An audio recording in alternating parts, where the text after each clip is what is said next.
that could be useful for that.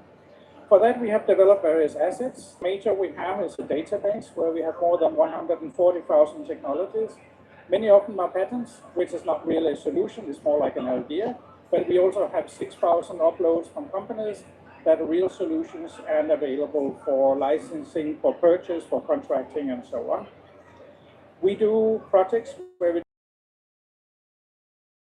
work with more than 160 partners, small NGOs, small medium-scale enterprises, and government organizations.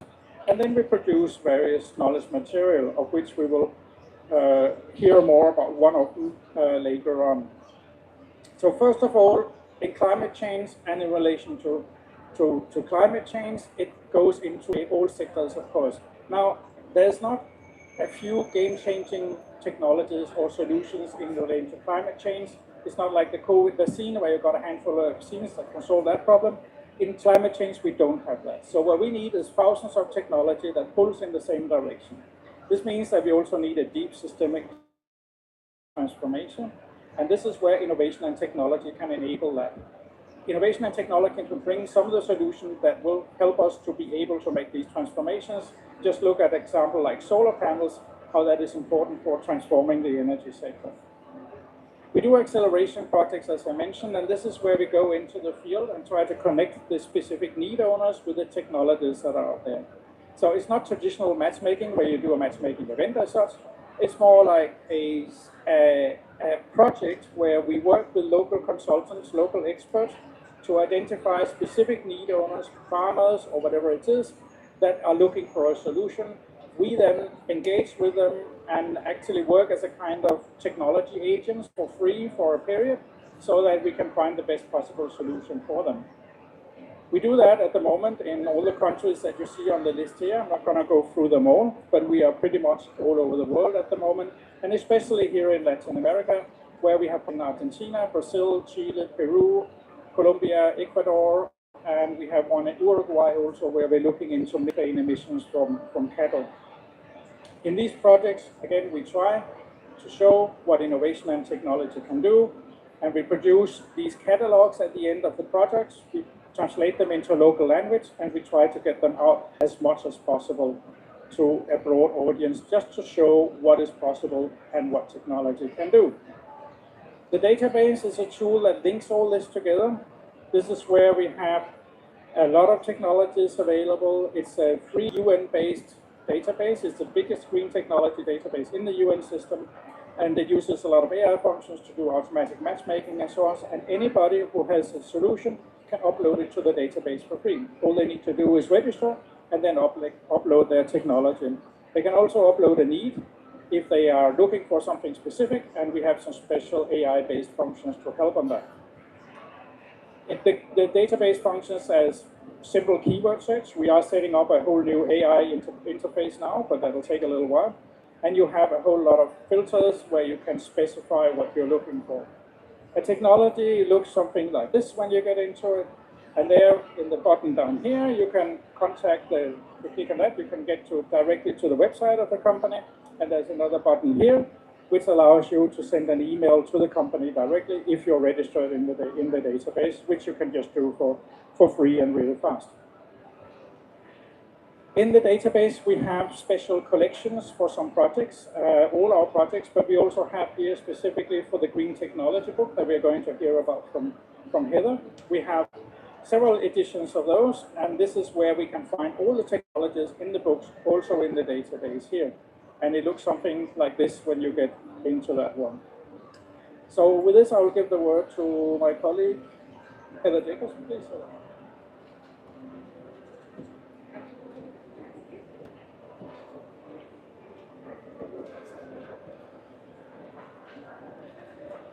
Thank you, Peter. I'm going the wrong way. Okay. I'm happy to be here talking to you about the WIPO Green Technology books. We first started doing the Green Technology books in 2022, and it was an attempt to present to the world our practical take on technology and solutions. So we wanted to keep these books kind of text light and really to just show everyone what technology was out there and available to combat various climate challenges. And so these books are really a mix of trend analyses alongside a catalog of solutions. And we really focus on the solutions in these books, showcasing about 200 technologies in each edition. So we started with adaptation in 2022, and then we launched the book on mitigation in 2023, and in 2024 on energy. And we just recently also launched a special edition of energy solutions in the Asia Pacific region at the Expo 25 in Japan. And we've been quite successful with these books. We've had more than 2 million unique visitors and over 100,000 full book downloads. And really, it's intended to be a digital first publication and a source of technological inspiration, which can also feed into which does also feed into the database and the Green Technology Book Collection, which can be used as a matchmaking tool. So here you can see with this QR code that this gives you direct access to all the editions of the Green Technology Book. And again, you can go and read it online, or you can download the PDF. So I'm going to go on to talk about the disaster edition that we just launched yesterday. Every year we launch the Green Technology Book at COP. And so this one we thought was a pretty timely topic because disasters are increasing everywhere for everyone in developed and developing countries. Rare events, but this intensifying global reality. And just to give some context, in 1950 there were fewer than 50 climate-related disasters reported annually. But nowadays there's about 300 to 500 reported each year. And this is outstripping the capacity of traditional disaster management to attack this problem. And so we really felt like we needed to bring some solutions, to present the solutions that are out there to respond to disasters. So this edition is divided into 4 parts. We have water-related disasters, which are storms and flooding, coastal erosion, and landslides. Dry weather-related disasters of wildfire and drought. Extreme temperatures of hot and cold events, and disaster response logistics, which encompasses emergency infrastructure and rapid response, communications and digital connectivity, and financial and insurance technologies. So there have been a myriad of profound human and economic costs to our current disaster situation. Basically, if you lose your house in many countries, you've lost everything, you're not getting it back. But even in wealthier countries these days, if you lose your house, you still might not get it back because insurance is kind of starting to fail in some of these situations. So we have all kinds of increasing complexities associated with disasters. And there were 45 million people displaced in 2024 alone by disasters. The economic costs are rising every year. From 1970 to 2000, the annual direct losses were 70 to 80 billion US dollars. And then from 2001 to 2021, losses increased from 180 to 200 billion USD every year. And really, we have to think about the total cost accounting for the social, environmental, and economic impacts, which does now exceed $2.3 trillion a year. But there has been this paradigm shift underway for the last several years from a reactive response to a more proactive response. And this is driven in part by the Sendai framework for disaster risk reduction, which was ratified in 2015, which really places much greater emphasis on disaster risk reduction. And then this has been embraced by the disaster management community, this shift from acting more in a more anticipatory fashion. So this old way of reactive response involves responding obviously after the disaster hits, which incurs high human and economic costs. It relies on historical data, which is really no longer good because we have these stochastic events that rely on or that happen due to novel climate conditions. And this, of course, then creates logistical challenges in crisis zones. So the new way, using technology, we're able to better anticipate disasters using things like AI-enhanced forecasting. And with predictive analytics, we can pre-position aid and resources ahead of the disaster. And this is also enabled by real-time data and simulation, and then, of course, saves lives and also reduces costs. So how is technology enabling this shift to the more proactive? Our productive power is getting much smarter, again, through AI boosting forecast models and tools like digital twins, which are super detailed replicas of real-life places like floodplains and coastal zones, which allow us to simulate different climate scenarios. And then this also enables financial and risk transfer insurance to be more widely spread as well, and we'll get into that in a couple more slides. How good is our forecast data now? Well, there are several examples showing how this has improved over the last few decades. The UK Met Office's 4-day weather forecast is as accurate now as their 1-day forecast was 30 years ago. In the Atlantic, hurricane tracking error was over 400 nautical miles in the 60s and 70s, and now it's 80 nautical miles for the 72-hour track error. And satellite systems, for instance, those provided by NASA and the European Space Agency, use synthetic aperture radar, which is a radar system that creates high-resolution images even through cloud cover. And that's better, it improves our ability to monitor things like storm surge and track rainfall and to map flooding extents. So I'm going to take you through a very brief sampling of the technologies that we look at in the book. For storms and flooding, there are a lot of innovative technologies that have come on the scene for resilient infrastructure on the ground. Some of them are incredibly simple, like these hurricane clips, which are made of galvanized steel, and you just fasten the roof of the building onto the rest of the building to create a more resilient structure against heavy rain and high winds. We have self-healing concrete, which is a concrete additive with bacteria in it that allow the formation of calcium carbonate to fill in the holes. We have anti-flood air bricks, which seal the holes in these air bricks automatically. And then we have sandless sandbags, which are now using super absorbent polymers, and they're also more lightweight and faster to deploy than traditional sandbags. For wildfires, wildfires have really become much more catastrophic in recent years, and in some places they're year-round crises, and this is also driven by the fact that the wildland-urban interface is expanding, and this is the area where urban sprawl meets more vegetated or wild areas, and so there's a lot more construction and residences and just in general buildings going up in these places, and it's creating a much greater fire risk. And there's a demand now for better technological approaches, especially to detect and predict and prevent fires from becoming much larger. And so we're talking about AI-powered systems that use satellites and improved thermal cameras that can detect fires much more quickly. And then digital twins are also being used to predict fire behavior along with improved modeling just for fire behavior overall. It's much better than it used to be. And then for suppression, we're able to use drones now for nighttime operations. We have retardant spreading robots, and then we even have improved fire sets that are more biodegradable and less toxic for the environment. Some specific technologies that we have in the book are this Watch Duty app that was developed in 2021, but became quite famous this year during the California wildfires.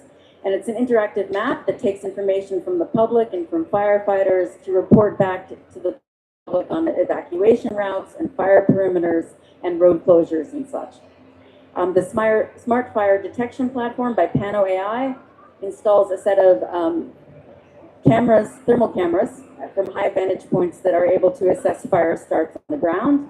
And then this AI-driven platform for vegetation management by Overstory assesses vegetation near power lines to see whether there are hazards that need to be removed there. In order to respond to all of these disasters, we need to make sure that emergency infrastructure is in place and that we're able to rapidly deploy aid and water to affected populations. And so technology is really supporting our efforts for shelters and mobile units and food and water distribution. And this is, again, can be very simple, improved plastic sheeting or these giant inflatable shelters, which can be erected in 6 minutes. They're modular, they can be connected to each other to create much bigger shelters. We have on-demand 3D printed homes that can be erected in 24 hours, sometimes for as little as under $4,000. Nanogrids provided by companies like Sesame Solar that provide off-grid renewable power within 15 minutes. And then emergency water filters and aid distribution has really been transformed by drones and amphibious all-terrain vehicles. Communications technologies are, of course, vital in emergency situations. We have to remember in this case that 2.6 billion people are still without reliable internet, and we can't always rely on internet. And that communication infrastructure is always vulnerable in a disaster. It's often the first thing to go down. So we have to maintain connectivity with these multi-layered systems, and this includes everything from satellite services to mobile broadband, radio communications, portable GSM, mesh networks. These allow devices to be connected to each other without relying on a single centralized service. Cell broadcast is able to send mass alerts to all phones in an area with no internet needed, so that's great. Some of the technologies that we have in here is this pop-up connectivity service provided by Eutelsat OneWeb. okay? And this uses low Earth orbit satellites. And then the Vodafone Ultra Portable GSM network, which allows you to set up a 2G or 3G network quickly wherever you might need to. And lastly, we have financial resilience and insurance technologies, which are important because there really is a lack of financing going into disasters. Between 2019 and 2023, only 1% of total official development assistance was classified as disaster risk reduction. And disaster prevention and preparedness made up just 3% of humanitarian aid, which was actually down from previous years. So the trend is going here in the wrong direction. And we really need to leverage these anticipatory finance mechanisms, such as cash and voucher assistance, parametric and index-based insurance, catastrophe bonds, and AI-enhanced catastrophe modeling. And this is all aided by biometrics technologies such as fingerprint and facial recognition and iris scans, which help facilitate this process, reach more people, and also reduce fraud. So here we have a couple of technologies, the index-based livestock and yield index insurance by Pula, and they're using satellite-derived images to monitor pasture health and look for grazing shortages driven by drought, and then blockchain platforms such as the one by Giveth, which uses Ethereum smart contracts to make donations more transparent. So to conclude, I'll just recap our key messages coming out of this edition. So proactive really is the new reactive, and I think we've talked a lot about how we're seeing this shift occur from reactive response to a more proactive response. And it's not just digitization that's driving this, it's this fusion of mobility, physical mobility with drones and vehicles with digital intelligence. AI and digital twins, satellites, and Internet of Things are more than just tools, they're really underpinning this transition from reactive to proactive. We have drones and satellites that are able to see and go places that humans cannot safely reach, and we're seeing IoT can monitor various parameters like river flow levels. Communications technologies are really core to modern disaster response, and disaster finance and insurance really are building resilience before disaster hits now. It's no longer, it's about getting this anticipatory aid to vulnerable populations ahead of a disaster. And with that, I thank you very much. Thank you very much, Heather, and thank you for being just on time. So after this introduction to the Green Technology Book and a lot of technologies, we now give the word to Mr. Mahendra, who is the Vice President of the International Electrotechnical Commission. And Mr. Mahendra will talk about the importance of standardization for getting all these technologies in Europe. Mr. Mahendra, please. Thank you. Maybe I'll stand there, even though I don't have slides. Let me just get here. Okay. You can actually put your screen. Sure. Thank you very much. Thank you for the opportunity to be here amongst you today and share a little bit about IEC. Before I get into this, let me touch some of the points that were shared by you before me. You talked about solar PV and how it is bringing green energy to the world. Incidentally, all global standards for solar PV panels, the infrastructure around it, the safety around those are written by IEC. You, in your presentation, were talking about AI several times. In the end, you were touching drones.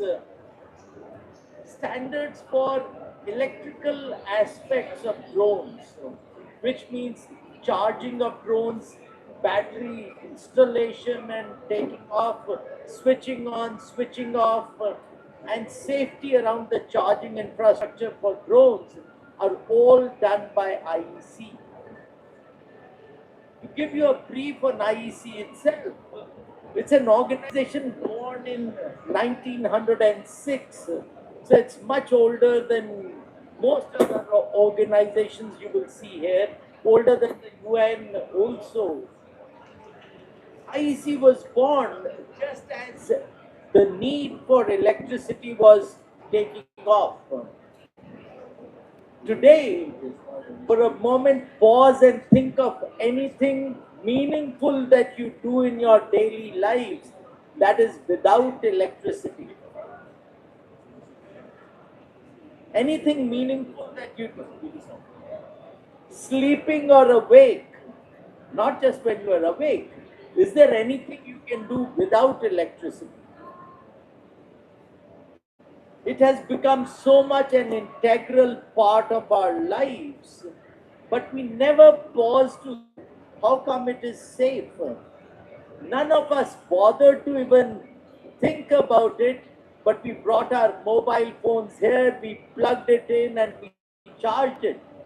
We didn't even have to think whether the electricity coming from the socket outlet in your hotel room or wherever you are staying is going to be the same voltage as back home, whether my mobile phone will just burn up, whether the plug and socket may be compatible or not.